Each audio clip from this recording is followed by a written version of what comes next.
Aula complementar da página 108 e 109 do livro de Ciências, Alimentação e Energia, capítulo 2. Então, para que o corpo consiga absorver os nutrientes, os alimentos ingeridos por nós precisam ser reduzidos em partes bem menores e transformados em substâncias mais simples. Todo esse processo de transformação do alimento em substâncias mais simples para serem absorvidas pelo nosso sangue é chamado de digestão. Os nutrientes absorvidos passam para o sangue e depois são distribuídos para todas as células.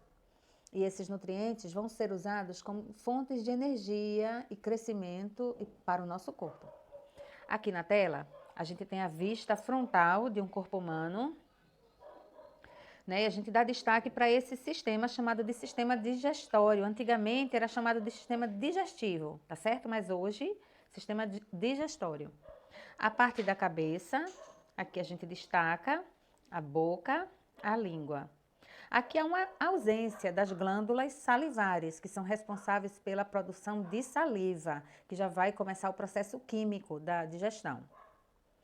Depois da parte superior, boca, dentes, língua, glândulas salivares, nós descemos e encontramos todo o tubo digestivo. Esse canal aqui, esse tubo é chamado de esôfago. Depois, o estômago. Depois, o alimento desce do estômago para o intestino delgado, que é esse mais fino. E depois de sofrer as transformações e absorções, porque é aqui no intestino delgado que ocorre a absorção do nutriente para o sangue.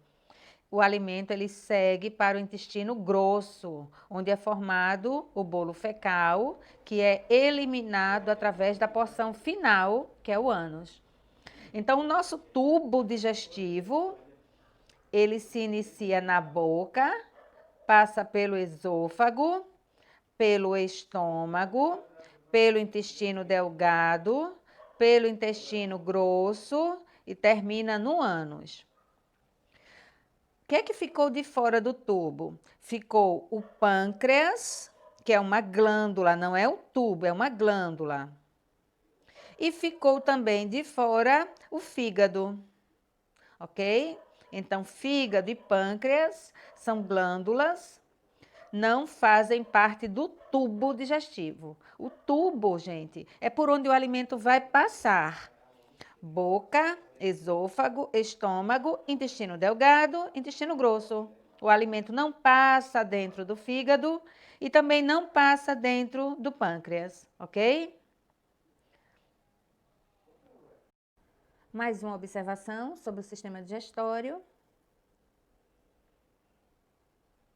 Glândulas salivares aqui, ó.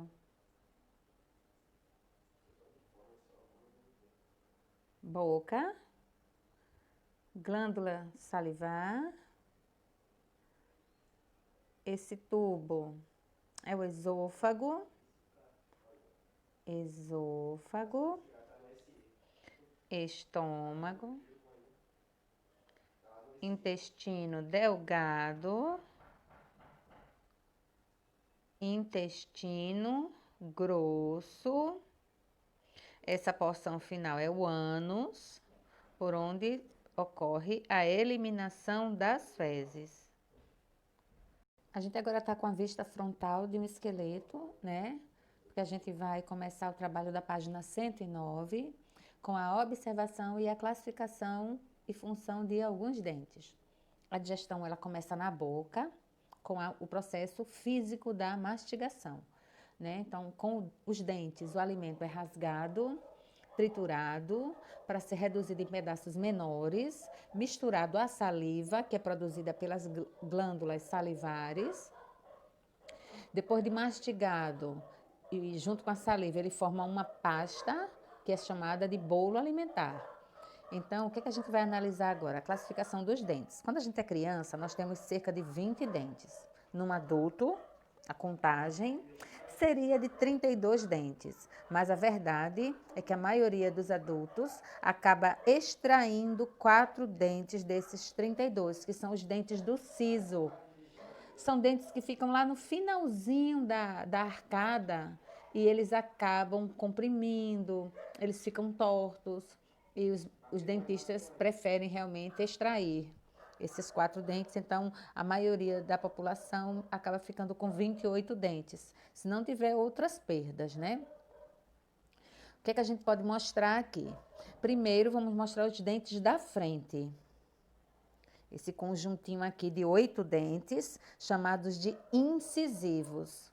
Os incisivos são os dentes, né, que ficam na frente e eles rasgam, eles cortam o alimento. São os dentes da mordida. A gente pega a maçã, a gente morde com os incisivos, para tirar o pedaço da maçã.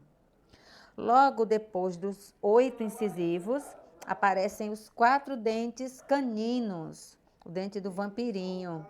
Então, 2 mais 2, são os dentes de ponta, né? Eles têm uma pontinha, são chamados de caninos.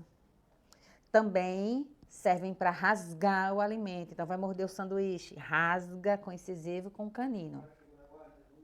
Depois dos 8 incisivos e dos 4 caninos, aí nós vamos para os pré-molares. São 8 dentes pré-molares. Eles ficam nos lados, né? Vão descendo para o fundo e eles esmagam e trituram o alimento. Então, quando a gente ouve, né, o adulto, né, educando a criança que diz mastigue de boca fechada, é porque os molares, eles precisam tocar no alimento, né? E isso ocorre melhor com a boquinha fechada, é claro, né? E por último, né, depois dos pré-molares, vem os molares, que na contagem são 12 dentes molares, mas como eu já falei anteriormente para vocês, 4 desses molares são sacrificados geralmente, né, que são os dentes cisos. Então, vamos fazer novamente os da frente, 8 incisivos, depois 4 caninos, depois 8 pré-molares e, por último, os 12 molares. E vocês, quantos dentes têm? Que tal contar os dentinhos para ver se está tudo ok? Então, depois que o alimento ele é mordido, triturado, mastigado, ele vai ser deglutido, passando pela faringe, que é o nome da garganta, e descendo pelo tubo digestório, que se inicia no esôfago. Do esôfago, o bolo alimentar cai no estômago, e aqui no estômago ele recebe o suco gástrico produzido no próprio estômago. E esse suco ele vai começar a digestão das proteínas que nós ingerimos no alimento. Depois que o alimento passa o tempo suficiente para ser digerido, né, para ser modificado aqui no estômago, ele segue para o intestino delgado. Aqui no intestino delgado, substâncias digestivas produzidas pelo fígado. Olha, o fígado não faz parte do tubo, mas ele produz substâncias que vão ser lançadas aqui no intestino delgado. O próprio intestino delgado também produz, e também o pâncreas também produz substâncias que vão ajudar na quebra do alimento, né, completando o processo de digestão. Ainda aqui nas paredes do intestino delgado, ocorre a absorção dos nutrientes digeridos e também da água, né? Tanto os nutrientes quanto a água passam para o nosso sistema sanguíneo e são distribuídos para todas as células do corpo. Em seguida, há uma sobra, né, que não foi aproveitada. As fibras, por exemplo, elas vão começar a receber a ação de micro-organismos e vão começar o processo de formação das fezes e gases. Essa formação de fezes e gases através da ação de micro-organismos ocorre aqui no intestino grosso. E daqui ainda há uma reabsorção de água. As fezes elas não podem ter essa característica líquida. As fezes precisam ser mais enrijecidas realmente. E depois do processo do bolo fecal pronto, ele é expelido pela porção final, que é o ânus. Ok?